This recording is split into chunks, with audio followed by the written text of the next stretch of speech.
బోటి కూర అంటే ఎవరికి ఇష్టం ఉండదండి? అందరికీ ఇష్టమే కదా! చాలా సింపుల్‌గా, ఈజీగా, వాసన లేకుండా తెలియక చాలామంది చేసుకోరండి.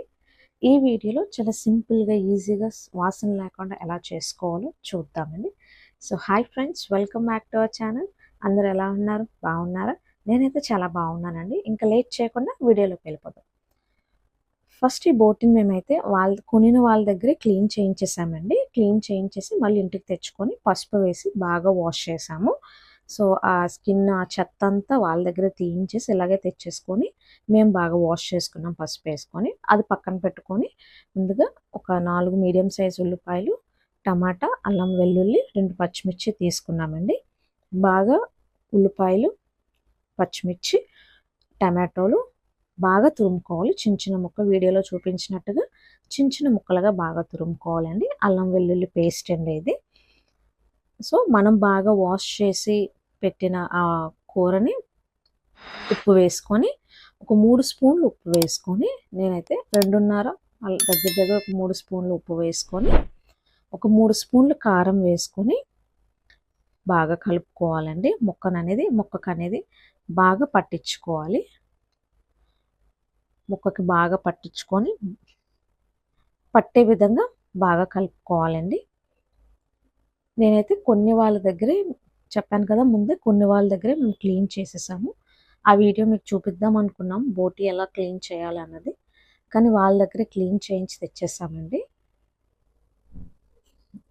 బాగా కలిపితే మనం వేసుకున్న ఉప్పు, కారం అనేది బాగా ముక్కకనేది బాగా పడుతుందండి. సరిపోయినంత మీరు ఎంత తింటే అంత కారం, కారం వేసుకోండి. సరిపోయినంత ఆయిల్ వేసుకోవాలి. కుక్కర్ పెట్టుకొని సరిపోయినంత ఆయిల్ వేసుకొని మనం బాగా తురుముకున్న ఉల్లిపాయలు, పచ్చిమిర్చి వేసుకోవాలండి. ఈ రెండు బాగా మగ్గేంత వరకు కలుపుకోవాలి. బాగా కలుపుకొని మరి ఏదైతే మనం అల్లం వెల్లుల్లి పేస్ట్ చేసుకున్నామో దాన్ని వేసుకొని పచ్చివాసన పోయేంత వరకు కూడా బాగా కలుపుకోవాలండి. పచ్చివాసన పోయేంత వరకు బాగా మగ్గించుకోవాలి. అలాగే అది మగ్గిన తర్వాత మనం తురుముకున్న టమాటాలు వేసుకొని బాగా కలుపుకొని మగ్గించుకోవాలి. ఈ 3 మగ్గిన తర్వాత ఏదైతే మనం ఉప్పు, కారం పట్టిన బోటి కూర ఉందో అది వేసుకొని బాగా కలుపుకోవాలన్నమాట.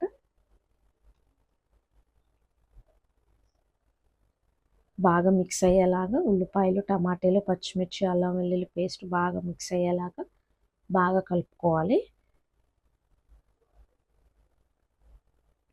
అందులోనే వాటర్ వేసేసుకోవాలండి. సరిపోయినంత వాటర్ మీరు వేసుకోవచ్చు.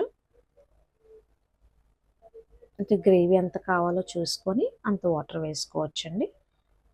కుక్కర్ మూత పెట్టుకొని ఒక 3-4 విజిల్లకైతే ఉడికించుకోవాలి కూరని. ముక్క అనేది కొంచెం గట్టిగా కాకుండా, బోటి కూర కాబట్టి ముక్క అనేది గట్టిగా ఉంటుంది కాబట్టి మెత్తగా చూసుకోవాలి. మరి అంత మెత్తగా కాకుండా ముక్క అనేది చూసుకోవాలండి. చూసారు కదా, కూర అనేది మెత్తగా ఉడికింది.